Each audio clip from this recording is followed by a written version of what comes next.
அஸ்ஸலாமு அலைக்கும் வரஹ்மத்துல்லாஹி வபரகாத்துஹு. வெறுப்பை ஏற்ற வேண்டாம். அபூ மஸ்ஊத் ரலியல்லாஹு அன்ஹு அவர்கள் அறிவித்தார்கள், அல்லாஹுடைய தூதர் ஸல்லல்லாஹு அலைஹி வஸல்லம் அவர்களுடைய சமூகத்திற்கு ஒருவர் வந்து, இந்த மனிதர் எங்களுக்கு தொழுகையை நீட்டுவதால் நான் அதிகாலை தொழுகையின் கூட்டுத் தொழுகைக்கு செல்வதில்லை என்று ஒருவர் அல்லாஹுடைய தூதர் ஸல்லல்லாஹு அலைஹி வஸல்லம் இடத்திலே எடுத்துரைத்தார். இதை கேட்ட அல்லாஹுடைய தூதர் ஸல்லல்லாஹு அலைஹி வஸல்லம் அவர்கள் முன் எப்போதும் அடைந்திராத கோபத்தை அன்றைய தினம் அடைந்தார்கள். வணக்க வழிபாடுகளில் வெறுப்பை ஏற்படுத்துபவர்களும் உங்களில் உள்ளனர். உங்களில் எவரேனும் மக்களுக்கு தொழுகை நடத்தினால் சுருக்கமாக தொழுகை நடத்தட்டும். ஏனெனில் மக்களிலே பலவீனர்கள், வயோதிகர்கள், அலுவல்கள் உள்ளவர்கள் இருக்கின்றனர் என்று அல்லாஹுடைய தூதர் ஸல்லல்லாஹு அலைஹி வஸல்லம் அவர்கள் கூறிய இந்த செய்தி ஸஹீஹுல் புகாரியிலே 7004 என்ற எண்ணிலே பதிவு செய்யப்பட்டிருக்கிறது. மக்களுக்கு தொழுகை வைக்கக்கூடியவர்கள் சூழ்நிலைக்கு ஏற்ப தொழுகையை நீளமாகவோ சுருக்கமாகவோ தொழ வைக்கலாம். தொழுகையாளிகளுடைய நலனில் அக்கறை கொண்டு அவர்களுடைய சூழ்நிலையை அனுசரித்து சில வேளைகளில் நீண்ட நேரம் தொழ வைக்கலாம், சில வேளைகளில் சுருக்கமாகவே தொழ வைக்க வேண்டும். மேலும் தொழுகையை மிகவும் நீட்டி மக்களை சோர்வடைய வெறுப்படைய செய்யவே கூடாது என்று அவ்வாறு செய்வது கண்டிக்கத்தக்கதுமாகும் என்பதை இந்த நபிமொழி நமக்கு தெளிவுபடுத்தி காட்டுகிறது.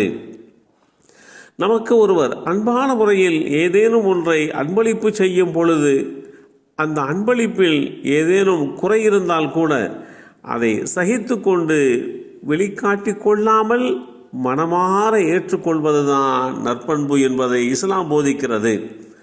அன்பளிப்பு செய்தவர் நம்மிடம் எப்படி இருந்தது என்று கேட்கும் போது சிறப்பாக இருந்தது, நன்றாக இருந்தது என்று ஒரு வார்த்தை சொல்வதன் மூலம் அவர் மனதிலே சந்தோஷம் ஏற்படலாம்.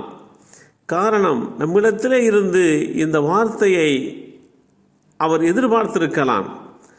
எனவே இது மாதிரி உண்டான தருணங்களிலே குறைபாட்டை சொல்லி அவர்களை சங்கடப்படுத்த வேண்டாம்.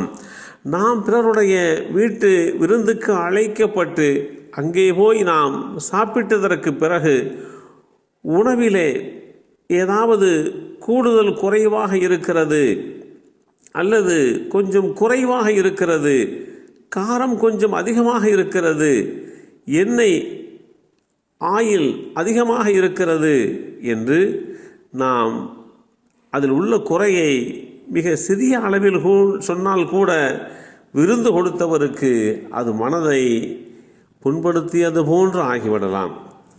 அது மாதிரி சொல்லி அவர்களை சங்கடப்படுத்தக்கூடாது. என் அந்தஸ்திற்கு இந்த அன்பளிப்பு எல்லாம் ஒரு பெரிய விஷயமே அல்ல என்று ஒருவரால் கொடுக்கப்படுகின்ற அந்த அன்பளிப்பை உதாசீனப்படுத்தி அவரை சங்கடப்படுத்தி வெறுப்படை செய்வதும் இஸ்லாமிய மார்க்கத்தில் அனுமதிக்கப்படாத ஒன்று. அன்பளிப்பு பொருள் தடுக்கப்பட்ட ஹராமானதாக இருந்தால் அதை வேண்டாம், இது எங்களுக்கு தடை செய்யப்பட்டது என்று சொல்லி அதை மறுப்பதிலே எந்த விதமான குற்றமுமே இல்லை. அன்னை ஆயிஷா நாயகி ரலியல்லாஹு அன்ஹா அவர்கள் கூறுகிறார்கள், அல்லாஹுடைய தூதர் ஸல்லல்லாஹு அலைஹி வஸல்லம் அவர்கள் என்னுடன் தங்க வேண்டிய இரவில் என் வீட்டிற்கு வந்தார்கள்.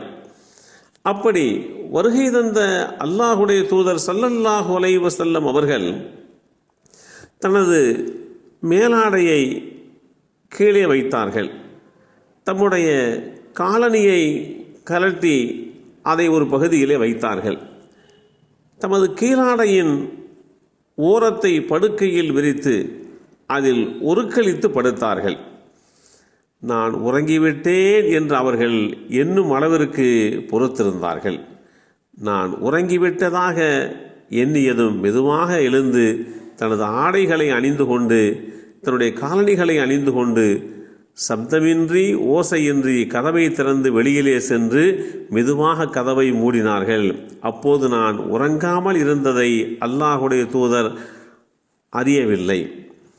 இப்படி என்னோடு தங்கியிருக்கக்கூடிய நாட்களிலே எனக்கு ஏதாவது மனசங்கடம் வந்துவிடக்கூடாது என்கின்ற அடிப்படையிலே அந்த முறைப்படி எப்படி நடந்து கொள்ள வேண்டுமோ அப்படி நடந்து கொண்டு அதற்கு பின்பாக அல்லாஹ்வை வழிபடுவதற்காக வேண்டி அவர்கள் சென்றார்கள் என்பதை அன்னை ஆயிஷா நாயகி ரலியல்லாஹு அன்ஹா அவர்கள் அறிவிக்கிறார்கள். இப்படி நம்முடைய வாழ்க்கையிலே ஒவ்வொரு தருணத்தையும் எந்த வகையிலேயும் பிறர் சங்கடப்படுகின்ற வகையிலே நடந்து கொள்ளாமல் பிறரை வெறுப்படைய செய்யாமல் வாழ வேண்டும். அப்படிப்பட்ட ஒரு சூழலை அல்லாஹ் நமக்கும் நம் சந்ததிகளுக்கும் வழங்கி அருள் புரிவானாக. அஸ்ஸலாமு அலைக்கும் வரஹ்மத்துல்லாஹி வபரகாத்துஹு.